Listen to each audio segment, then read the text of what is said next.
விசேடமாக இன்றைய தினம் எங்களுடைய அமைச்சியில் நடைபெற இருக்கிற இந்த ஊடகவியலாளர் சந்திப்பிலே வருகை தந்திருக்கிற அனைத்து ஊடக நிறுவனத்தினுடைய ஊடகவியலாளருக்கும் நன்றியை கூறிக்கொண்டு எனது விடயத்தை நான் தொடரலாம் என்று நினைக்கிறேன். கடந்த 22 ரத்தினபுரி காபத்தை பிரதேசத்திலே நீலகமம் இலக்கம் 1 தோட்டத்தில் ஏற்பட்ட அசம்பாவிதம் தொடர்பாக பல்வேறுபட்ட கருத்துக்கள் சமூகத்திலே நிலவுகின்றன.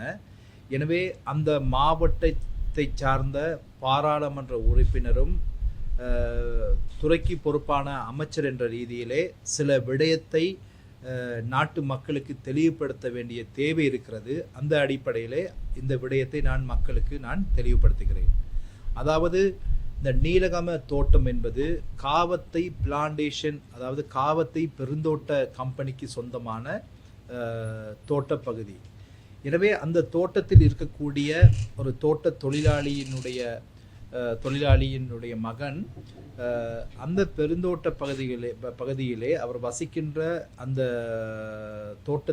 தோட்டத்திலே வீடு ஒன்றை கட்டிக்கொள்வதற்காக அந்த தோட்ட துறைக்கு அவர் ஒரு கடிதத்தை கையளிக்கிறார், அந்த வீடை கட்டுவதற்கு அனுமதியை கோரி. எனவே இந்த தோட்ட நிர்வாகம் அந்த கடிதத்திற்கு நீண்ட நாளாகியும் அந்த கடிதத்துக்கு எந்த விதமான பதிலும் கொடுக்கவில்லை.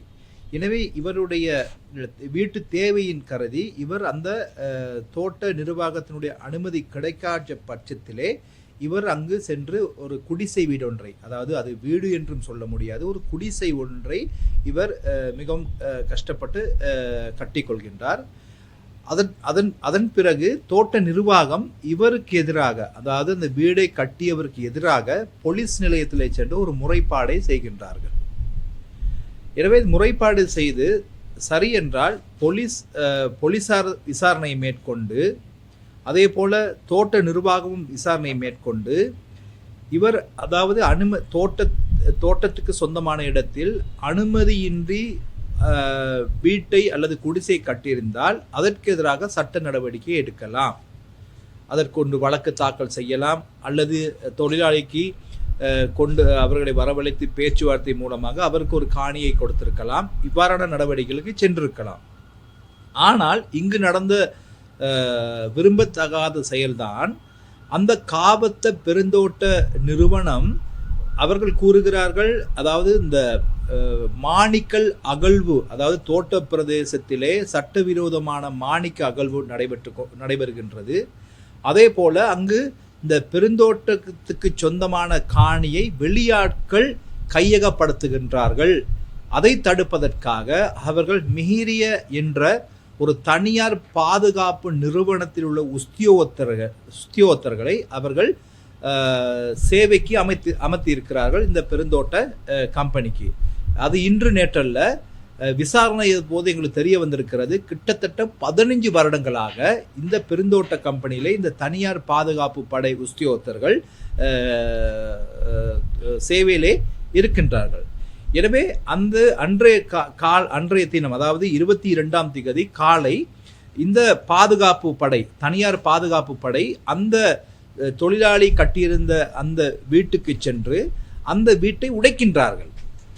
அவர்களுக்கு கூறாமல் வீட்டை உடைக்கின்ற பொழுது அந்த வீட்டிலே இருந்த இளைஞனும் அதே போல அம்மாவும் கதறிக்கொண்டு வீட்டை உடைக்காதீர்கள் என்று கூறுகின்ற பொழுதே அவர்கள் வீட்டை உடைக்கின்றார்கள். அப்பொழுது அங்கு வாக்குவாதம் ஏற்படுகின்றது. அது பின்பு அவர்கள் கூறிய ஆயுதத்தாலும் அதே போல கம்பு தடிகளாலும் இவர்களை தாக்குகின்ற செயல்பாடுகளை இந்த இளைஞர்கள் வீடியோ செய்திருந்தார்கள்.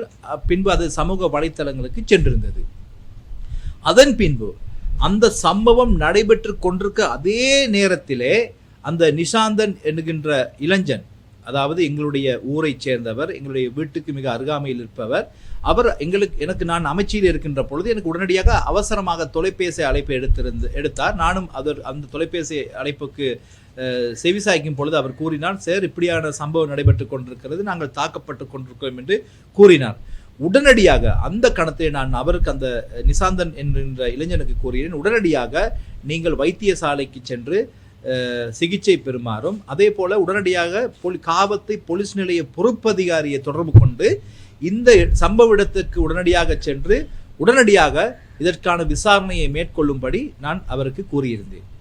எனவே அதன் பிரகாரம் அந்த பாதுகாப்பு படையைச் சேர்ந்தவர்கள் இவர்களுக்கு முன்பு முந்திக் கொண்டு வைத்தியசாலைக்கு சென்று அவர்கள் வைத்தியசாலையிலே அவர்களை அனுமதித்து விட்டார்கள். எனவே அவருடைய பிரகாரம் இந்த நிசாந்தன் என்ற இளைஞன் தான் தாக்கியதாக கூறிய பின்பு காவத்தை போலீஸ் நிலையத்தினால் அவர் கைது செய்யப்படுகிறார். நிசாந்தன் இளைஞன் உடனடியாக நாங்கள் கூறினோம், இது தவறான செயல்பாடு.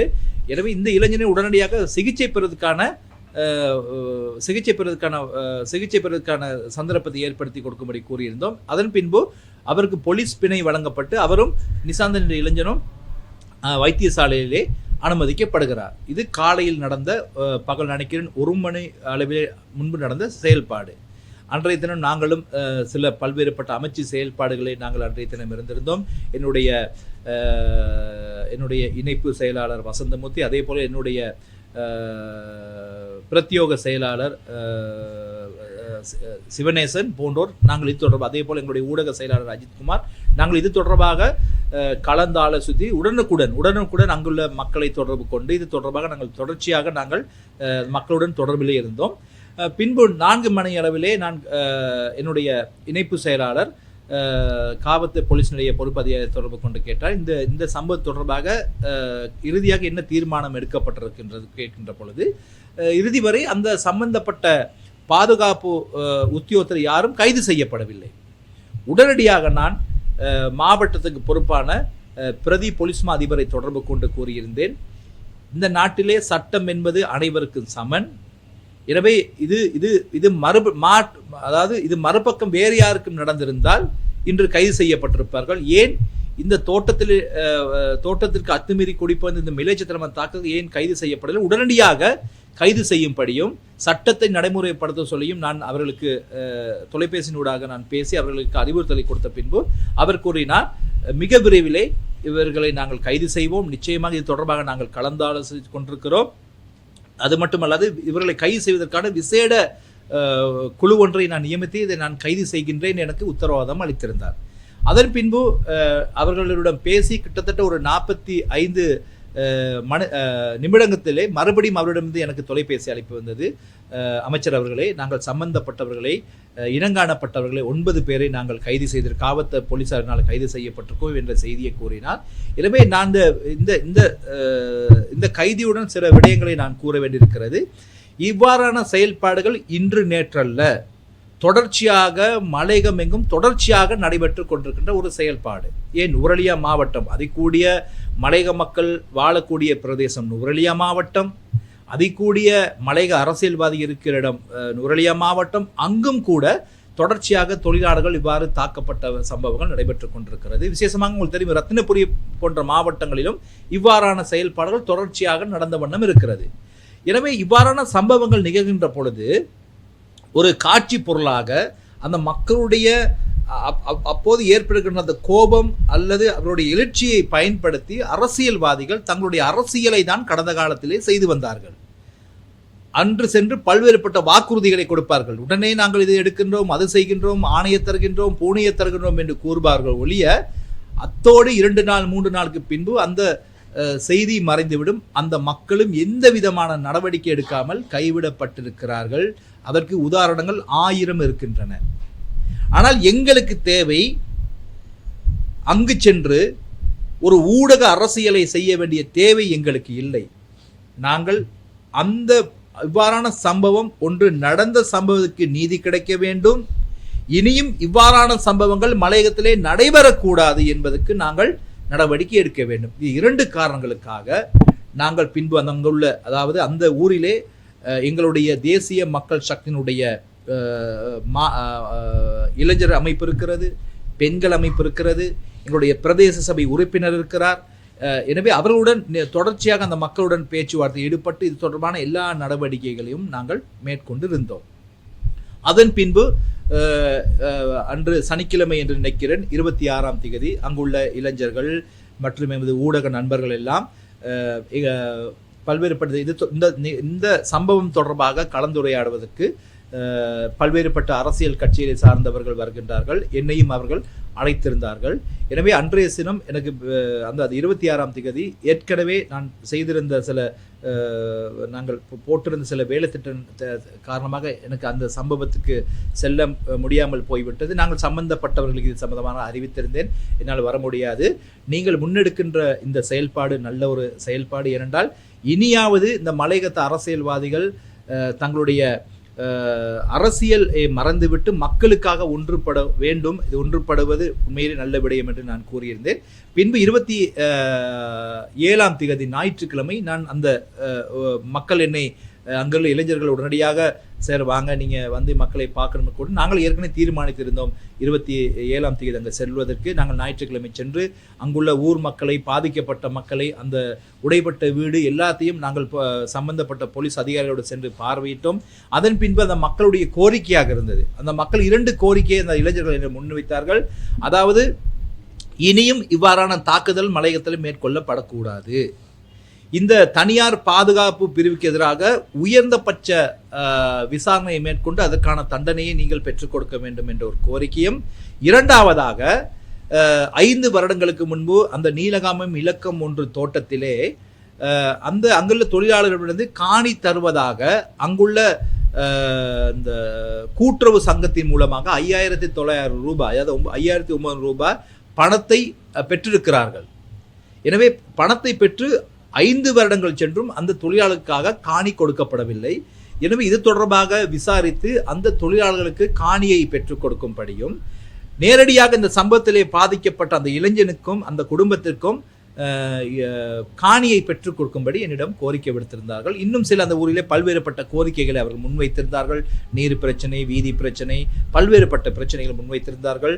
எனவே நான் அந்த கோரிக்கைகளை இணங்கொண்டு நான் அவரிடம் கூறினேன், நான் நாளை, அதாவது ஞாயிற்றுக்கிழமை நான் கூறுகிறேன், நாளைய தினம் திங்கட்கிழமை நான் நிச்சயமாக இதற்கு ஒரு நடவடிக்கை என்று கூறிக்கொண்டு பின்பு நான் உடனடியாக எங்களுடைய அமைச்சர் சம்பந்த வித்யாரட்ன அவர்களை தொடர்பு கொண்டு கூறினேன், இந்த சம்பவம் நடைபெற்றிருக்கிறது. எனவே இதற்கு நாங்கள் உடனடியாக நாளை இதற்கான தீர்மானத்தை எடுக்க வேண்டும் கூறியதற்கு என்னங்க நாங்கள் பெருந்தோட்ட கம்பெனியினுடைய தலைவர்களையும் அதே போல் எங்களுடைய அமைச்சனுடைய செயலாளர் சம்பந்தப்பட்ட அதிகாரிகளை நாங்கள் பத்திரமுள்ள பெருந்தோட்ட அமைச்சிலே நாங்கள் ஒரு விசேட கலந்துரையாடலை நாங்கள் மேற்கொண்டிருந்தோம். எனவே அந்த கலந்துரையாடலே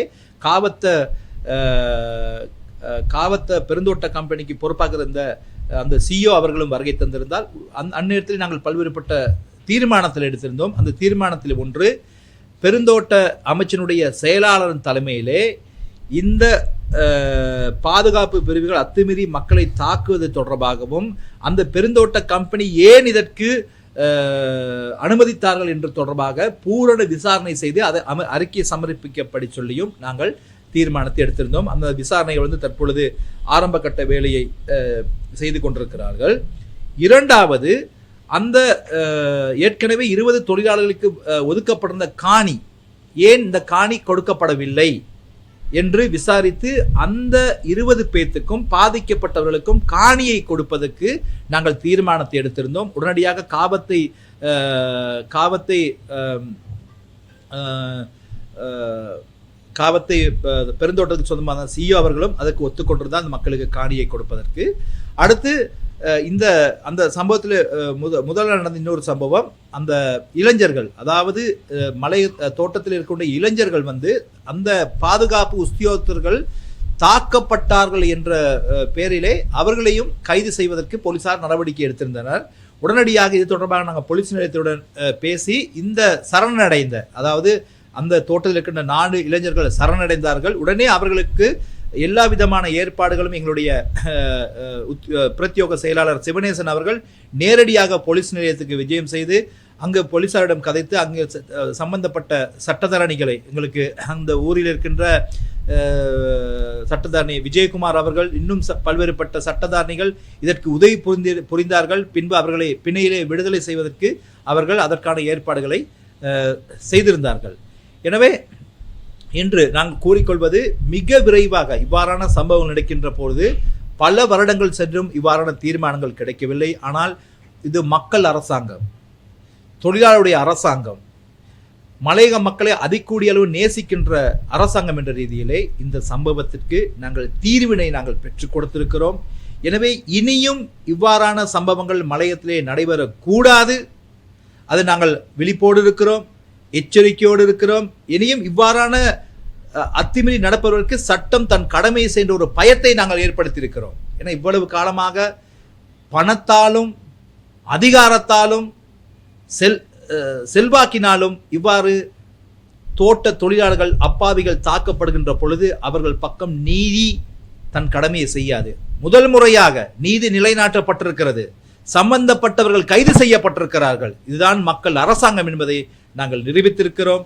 எனவே இதுதான் நடந்த உண்மை. எனவே இது மக்களுடைய அரசாங்கம். அந்த மக்களுக்கு பொறுப்பு கூற காவத்தை ரத்தினபுரி மாத்திரமல்ல, முழு மலையத்தில் உள்ள மலையக தமிழர்களை பாதுகாக்க வேண்டிய பொறுப்பு எங்களுக்கு இருக்கிறது. அதிலிருந்து ஒரு துளியளவும் நாங்கள் விடுபட மாட்டோம். எனவே மலையக மக்களை பாதுகாப்பதும் மலையக மக்கள் அதிகூடிய நம்பிக்கை வைத்திருப்பதும் இந்த அரசாங்கம், அந்த நம்பிக்கை வீண் போகாது. நிச்சயமாக மக்களுடைய பாதுகாவல் நாங்கள் இருப்போம், செயல்படுவோம் என்பதை இந்நேரத்தில் நான் கூறிக்கொள்ள விரும்புகிறேன். மேலதிக செய்திகளுக்காக எமது யூடியூப் தளத்தை சப்ஸ்கிரைப் செய்யுங்கள்.